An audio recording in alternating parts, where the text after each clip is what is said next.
Pode sentar, porque o Senhor deseja, nesse final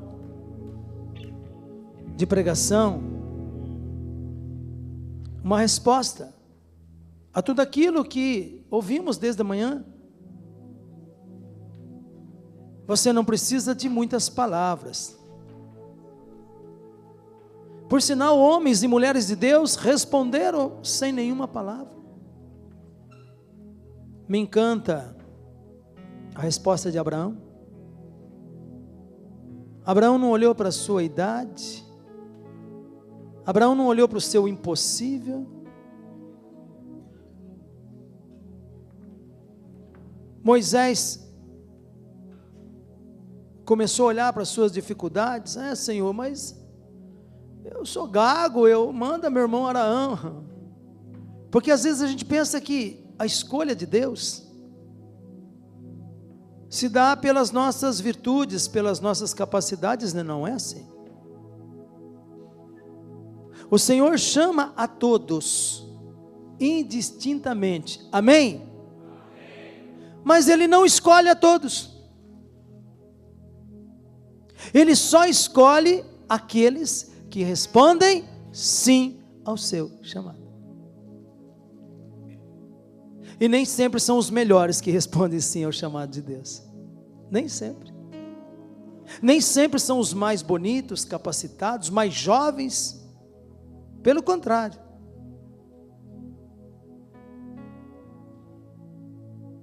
Isaías dizia: eu sou um homem de lábios impuros. Jeremias dizia: mas eu sou apenas uma criança. Mas responderam, mesmo cercado de limitações, e disseram com a vida, não com palavras: eis-me aqui, Senhor. A Virgem Maria: faça-se em mim segundo a tua palavra, segundo a tua vontade. Ela prontamente respondeu. Alguém que acha que Nossa Senhora foi escolhida porque ela já tinha sido concebida, né, sem o pecado original, Deus a tinha preservado. Mas ela não era uma marionete nas mãos de Deus. Ela era uma pessoa livre para dizer sim ou não. Ela preferiu sim. Ela deu sim. Mesmo não conhecendo, mesmo não sabendo, mesmo com o coração perturbado. Mas foi só um momento, depois a paz retornou. É assim mesmo. Quando eu olho para a minha pequenez também, para a minha incapacidade, e olho para o tamanho da obra que Deus me confiou, eu digo: Senhor, só pode ser obra tua isso. O Senhor não levou em conta o meu tamanho, a minha estatura? O Senhor não levou em conta as minhas limitações, Senhor? Não. O Senhor leva em conta a tua resposta ao chamado, o teu sim. Se você responde sim, você já pode gritar: sou um eleito de Deus, sou um escolhido de Deus, não em virtude das suas capacidades, do teu grau de santidade, mas por causa do sim que você deu.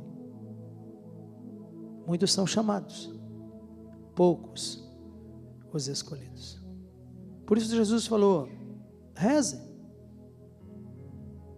A messe é grande, os operários são poucos, rezem,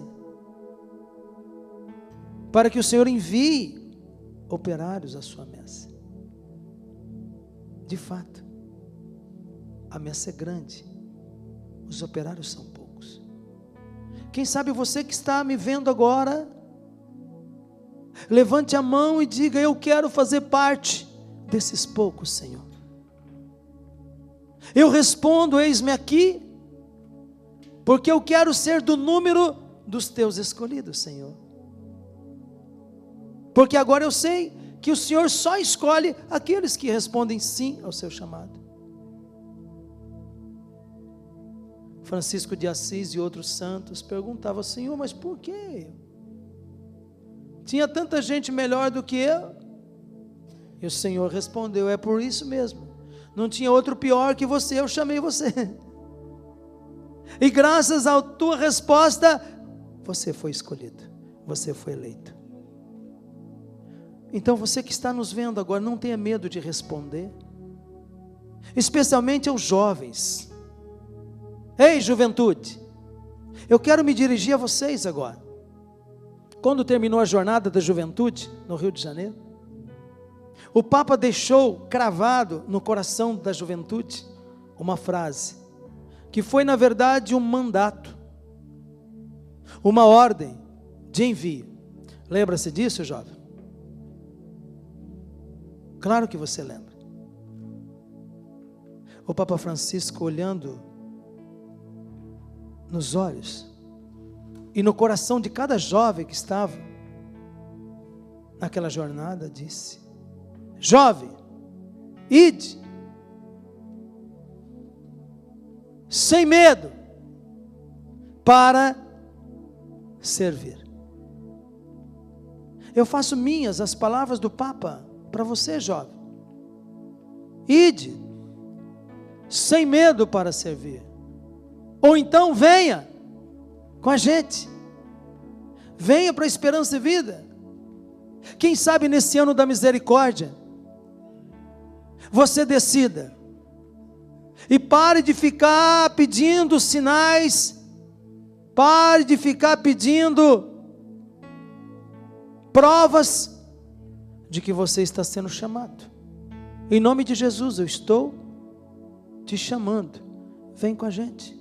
Quem sabe agora em julho você doa suas férias e fala: Jesus, eu quero viver a misericórdia concretamente, eu quero dar de comer quem tem fome, eu quero dar de beber a quem tem sede, eu quero acolher o peregrino, eu quero vestir o nu, eu quero cuidar do doente. Jesus, eu quero viver o ano da misericórdia numa obra de misericórdia. Vem com a gente, eu estou te fazendo um desafio.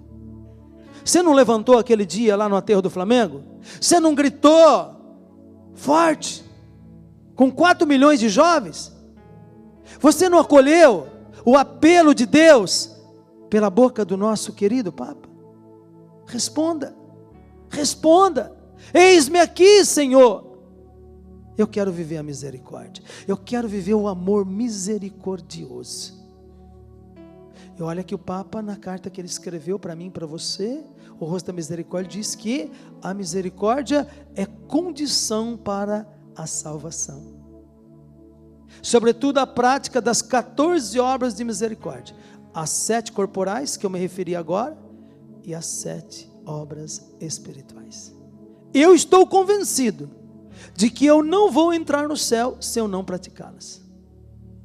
Não sei se você já está convencido, porque, meu filho, não é suficiente você ter uma vida santa, uma vida reta, uma vida impecável, uma vida pura, uma vida casta, uma vida sem vícios, uma vida sem baladas, sem prazeres do mundo. Não basta isso, jovem. É preciso um pouco mais que isso. É preciso encher tuas mãos de boas obras, porque naquele grande dia talvez não seja suficiente você dizer: Senhor, tive uma vida casta, tive um namoro santo, tive um casamento santo, tive uma vida. Tá bom, mas as tuas mãos estão vazias. Cadê as boas obras? Quando eu estava com fome, você não tinha o que me dar para comer, com sede. Vem com a gente. É lindo quando o jovem escuta o apelo do Senhor e responde: eis-me aqui. Como é maravilhoso aquele jovem que deixa o pecado, a prostituição, a vida de prazer, de baladas, de cervejada. Meu Deus, fui num evento esse final de semana, beneficente, montamos uma barraca, mas tinha um palco do meu lado. Eu era obrigado a escutar essas músicas que desavergonhadamente eles chamam de sertanejo universitário. Jesus amado. Músicas de dupla que cobra 500, 600 mil reais o cachê, e que apresentam bêbado ainda no show. Que coisa vergonhosa. E a juventude ali vazia, tentando se encher de alguma maneira. Não dá. Quem conhece Jesus não dá mais para curtir essas coisas. Isso é do passado. Eu fico feliz, os jovens que abandonou tudo isso e trata isso como um lixo, em virtude do grande tesouro que encontraram. Lá em casa encontraram Jesus com HIV, com AIDS. Encontraram Jesus sofrendo do álcool, da droga. Abandonado pela família, abandonado pelo governo, abandonado pela sociedade, mas acolhidos por gente que quer viver o que Jesus viveria, que quer fazer o que Jesus faria. Eu queria chamar, pode aplaudir o Senhor? Eu queria chamar um desses jovens para contar para você se vale a pena dizer: eis-me aqui, Senhor. Está aqui o Juninho, pode aplaudir, olha que beleza, né? Primeira vez que eu consegui ficar do tamanho dele agora. Boa tarde, a paz a todos. É com muita alegria que eu venho também aqui junto com o meu pai fundador, Robertinho, partilhar um pouco com vocês do que Jesus fez na minha vida e como eu respondi a esse chamado. Eu sou o filho do meio de uma família com 3 irmãos, uma irmã mais velha que eu, um irmão mais novo. Eu desde sempre, a minha família, desde quando eu era pequeno, frequentava centros espíritas. A minha família também ia na igreja católica, talvez por ignorância. A minha mãe nos levava. Mas desde pequeno eu sentia essa necessidade de ser notado. Desde pequeno eu sentia essa necessidade de fazer parte de um grupo de jovens, de um grupo de pessoas que se destacavam dentro da sociedade, dentro de uma cultura. Com 12 anos de idade, eu conheci o primeiro jovem, membro do mundo do crime, membro de uma facção. Ali eu senti que naquele momento, que naquele grupo de jovens que eu estava sendo inserido, eu ia encontrar toda aquela notoriedade, eu ia encontrar aquela expectativa que eu tinha de ser notado no meio deles, no meio de uma sociedade. Porém, eu fui apresentado à música, naquele primeiro momento, a uma música estilo hip hop. Fui apresentado também à bebida e à cocaína. Eu relutei por 4 ou 5 anos sem fazer uso de nenhuma substância. Mas somente a música, o estilo musical e aquela vontade não era suficiente, eu queria mais. 4 anos inserido nesse grupo de jovens sem usar nada, até que eu era o único jovem a não usar nenhum tipo de substância química. O único. Eu me senti excluído, lógico. Eu resolvi usar pela primeira vez a cocaína. Eu comecei, a partir do uso da cocaína também, a desenvolver a manipulação. Eu era uma pessoa que eu mentia, dentro de casa, na família eu era uma pessoa, na rua eu era outra. Sentia a necessidade de ser notado. Porém, não suficiente, somente com o uso da substância da cocaína que eu experimentei a primeira vez. Senti um gosto tremendo, algo que me preenchia, como nada me preenchia. Eu não conhecia Cristo. Fui batizado na igreja, mas não conhecia Cristo. Eu senti a necessidade também, quando um jovem me disse que eu precisava de uma segurança maior, sendo envolvido, inserido no grupo de hip hop, no mundo do crime, eu necessitava de uma segurança maior. Minha família, sem saber de nada, eu portei pela primeira vez, com 17 anos de idade, um revólver calibre 38. Ali eu achava que eu encontraria a minha segurança, mas também que eu iria atrair a atenção das garotas, que era o meu desejo, o desejo de ser inserido num grupo. Coloquei 2 revólveres calibre 38 na cintura, usava a substância cocaína, a bebida também, mas eu sentia a necessidade de um algo a mais. A necessidade de ser notado fazia com que, além de eu mentisse dentro da minha casa, mentisse na sociedade também, ser manipulador. Eu queria e senti uma atração enorme, a partir do uso da substância, por uma vida sexual desregrada. Totalmente desregrada. A partir da primeira namorada que eu tive, que não durou mais do que 2 anos esse relacionamento, eu senti o desejo da prostituição. Mas essa vida profana, coisa diabólica, era algo tão profundo na minha vida e tão grande na minha vida, que tomava conta de mim, que eu não me satisfazia apenas como uma garota, como uma pessoa, eu queria mais e mais e mais. Dentro da minha casa, o meu irmão também vinha junto comigo nessa levada, meu irmão mais novo, fazia uso de substâncias dentro da minha casa. A minha mãe, talvez pela ignorância, ela não percebia os sintomas do uso da substância, mas aquilo dentro da minha casa foi se alastrando, comigo e com meu irmão. Eu não pratiquei nenhum furto, Não cheguei a matar nenhuma pessoa, graças a Deus. Mas, porém, eu ameacei muitas pessoas com o uso da arma de fogo. Quando eu tinha 22 anos de idade, já levado pelo uso da substância também, e da mentira e da manipulação, encontrei uma jovem, 3 meses de namoro, ela ficou grávida. Depois que meu filho nasceu, após 8 meses de relacionamento, nós terminamos esse relacionamento. Porque eu não conhecia Cristo, não começou em Cristo, e é óbvio que não ia terminar em Cristo também. A minha vida era tão grande de pecado, mas tão grande de pecado que morando sozinho, eu tinha uma vida de prostituição totalmente tão grande, que eu saía com diversas pessoas, morando sozinho, levava para minha casa, frequentava prostíbulos, levava várias pessoas também junto comigo. Me separei depois de 8 meses de relacionamento morando junto. Minha mãe dizendo o tempo todo: filho, leva seu filho para a igreja. Eu não gosto de igreja, mãe. Eu não gosto de ouvir o padre falando. Eu dizia essa palavra: eu odeio o padre falando. Para mim era demais aquilo. Eles iam rezar o terço na minha casa, na sala, eu ia para o quarto, para as redes sociais. Gritava quando eles terminavam, eu voltava para a sala.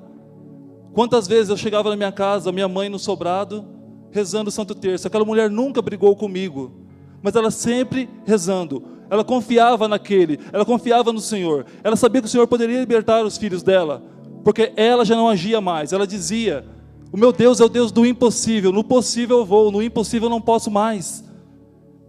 Aquela vida foi tão grande de prostituição que todas as vezes que eu chegava em casa, drogado, ela ia escorando pelas paredes, com os olhos no fundo, dizendo: vou dormir que meu filho chegou. Mas ela não brigava comigo. Depois de muita insistência, de ela pedir para me levar meu filho na igreja, eu levei ele a 2 quarteirões de casa.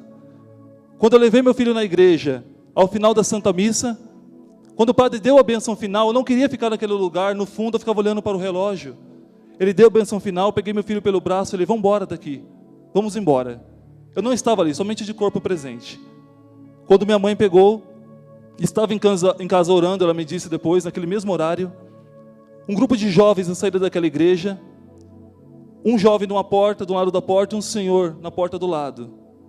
Ele dizia para mim, entregou um convite de um grupo de jovens que ia acontecer após a Santa Missa e disse: filho, deixa seu filho na sua casa e vem participar de um grupo de jovens conosco.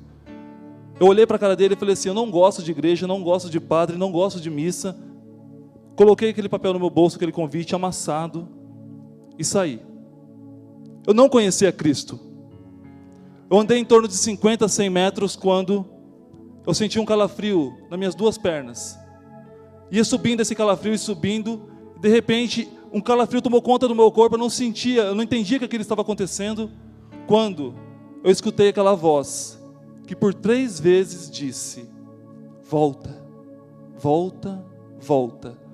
Mas o mais impressionante foi o que disse depois. Eu nunca mais ouvi aquela voz, mas ela dizia: eu lhe resgatei a custo de sangue, segue-me. Naquele momento, eu sentia que o Senhor me chamou. Cheguei na casa da minha mãe, quando o meu filho foi subir pela escada, eu pedi para ela ficar com ele, para ir para aquele grupo de jovens. Participei por 2 horas daquele grupo. Partilhei com minha mãe depois, até 1h da manhã, do que Deus tinha feito na minha vida, que o maravilhoso. Eu conheci Jesus, eu falei para ela: foi maravilhoso, eu conheci aquele Jesus que a senhora fala na TV. E ela, com os olhos lacrimejantes assim, chorando, deu uma Bíblia para mim. A minha irmã me deu um Santo Terço. Eu cheguei na minha casa em Sumaré, à 1h30 da manhã, de madrugada. Cheguei no meu quarto e juntei as roupas que eu tinha da época do movimento hip hop, CDs de pagode, de rap, juntei numa sacola, fui na lixeira na frente de casa e falei: a partir de hoje eu quero seguir esse Cristo que todo mundo fala, porque ninguém nunca me completou, nunca me preencheu e nunca me fez ter essa sensação que só Ele me fez. Foi uma decisão. 1 semana depois, o meu irmão, que estava detido por um crime, meu irmão me levou na Esperança e Vida, onde ele fez tratamento em 2008. Quando eu cheguei naquele local, era um cerco da misericórdia de 2013, eu pude ver aquele Jesus que falou comigo há 1 semana atrás. Eu ouvi ele falar, mas quando eu cheguei lá, eu vi Jesus em cima de um leito com AIDS. Eu vi Jesus numa cadeira de roda. Eu vi Jesus nas pastorais de rua. Eu vi Jesus estendendo os braços e pedindo para mim um alimento, pedindo uma palavra, pedindo um consolo. A partir daquele momento, eu tomei uma decisão radical na minha vida. Radical. A minha mãe sempre orou, joelho no chão. Judite 4,12 diz: estais certos que o Senhor vos ouvirá, se perseverar jejuando e orando em sua presença. Isso foi tudo que a minha mãe fez. Foi tudo que ela fez. Ela silenciou e orou. Porque minha mãe não pediu um filho missionário. Minha mãe não pediu um filho pregador, muito menos um filho que seguisse uma vida como eu estou seguindo na missão. Minha mãe pedia apenas um filho cristão, um filho temente a Deus. Mas Efésios 3,20 diz que aquele que pela virtude opera em nós, pode fazer muito mais do que nós pedimos, sonhamos ou imaginamos. Deus pode fazer muito mais na sua vida. Tenha certeza. E eu quero dizer para todos os jovens que estão em casa, para os jovens que ainda estão vivendo aquela vida de oração superficial, dê seu sim. Tiago 1,22 diz: sede cumpridores da palavra de Deus e não apenas ouvinte. Se Ele fez isso na minha vida, Ele pode fazer isso na sua vida. Porque tirar a droga de mim, a bebida de mim, a prostituição de mim, é muito pouco para Deus. Ele quer a minha vida em missão, a minha vida a serviço. Para mim não tem sentido nenhum viver se não for para colocar a minha vida à disposição daqueles que mais necessitam. Muito obrigado, família. Esse Deus, pode aplaudir o nosso Deus. Olha a resposta do sim de um jovem, encerrando esse momento. Eu queria chamar aqui na frente alguns vocacionados que eu estou vendo que estão aqui, né? Os outros não vieram porque estão cuidando dos outros que ficaram doentes lá em casa. Vem aqui na frente, Dona Luzia, somente os vocacionados, né? Isso. Eles estão comigo, uns há 3 anos, outros há 4 anos, né? Num caminho de formação. Nós somos um grupo de 20 hoje, né? Outros estão lá na obra, porque lá é 24 horas, então, se alguém vem para cá, outros têm que ficar lá cuidando. Eu louvo e bendigo a Deus pela vida desses que representam os nossos vocacionados. Estão sendo formados para uma vida de consagração a Deus. Como comunidade de aliança, o Júnior e a Madalena estão fazendo uma experiência de vida já. E tem outros que estão chegando, tem muitos jovens escrevendo para a gente, dizendo: eu vou passar uma semana aí, eu vou passar um mês aí, eu quero descobrir a minha vocação, eu quero responder sim ao chamado de Deus, porque quero fazer parte também. Está chegando aí, Luquinha, olha que benção, deve ter mais algum escondido por aí, né? Isso, que maravilha. Quando aqueles 4 milhões de jovens se levantaram no Rio de Janeiro, eu pensei comigo: nossa, eu vou dispensar a vocação aqui na Esperança e Vida agora. Todo mundo vai querer vir para cá. Mas como é difícil para o jovem renunciar aos apelos do mundo, aos barulhos do mundo, silenciar o coração e dizer: eis-me aqui, Senhor, com todas as perdas que ele precisa sofrer para viver o seu chamado e a sua vocação. Rezem por nós, rezem por esses que querem dar a sua vida por inteiro a Jesus. Já estão engajados comigo, já estão suando a camisa comigo, estão me ajudando a aliviar a dor e o sofrimento dos filhos com AIDS, dos que sofrem da dependência química. E graças a Deus. Fica de pé. Vamos cantar: Te amarei, Senhor, me chamastes para caminhar. E você hoje responde a esse chamado, né? Você sabe que o Filho do Homem não tem onde reclinar a cabeça, não tem nenhuma segurança material para te dar, para te oferecer, não tem nenhum prestígio para te dar. Você sabe que Jesus quer que você rompa com a dependência afetiva dos teus laços familiares. Você vai amar muito mais a tua família, mas no outro plano agora, quando você renuncia a tudo isso, quando você deixar que até os mortos enterrem os mortos, porque você precisa ir anunciar o reino dos céus. Canta essa canção fazendo dela a sua oração. Me chamastes para caminhar na vida contigo. Você decidiu ou está pensando? Decidi para sempre seguir-te, não voltar atrás. Quem conheceu Jesus não tem Me como. puseste uma brasa no peito e uma flecha na alma. É difícil. É difícil agora viver sem lembrar-me de ti. Vamos dar as mãos e levantar as mãos. Te amarei, Senhor. Te amarei, Senhor. Eu só encontro a paz e a alegria bem perto de ti. Te amarei, Senhor. Te amarei, Senhor. Eu só encontro a paz e a alegria bem perto de ti. Eis-me aqui, Senhor.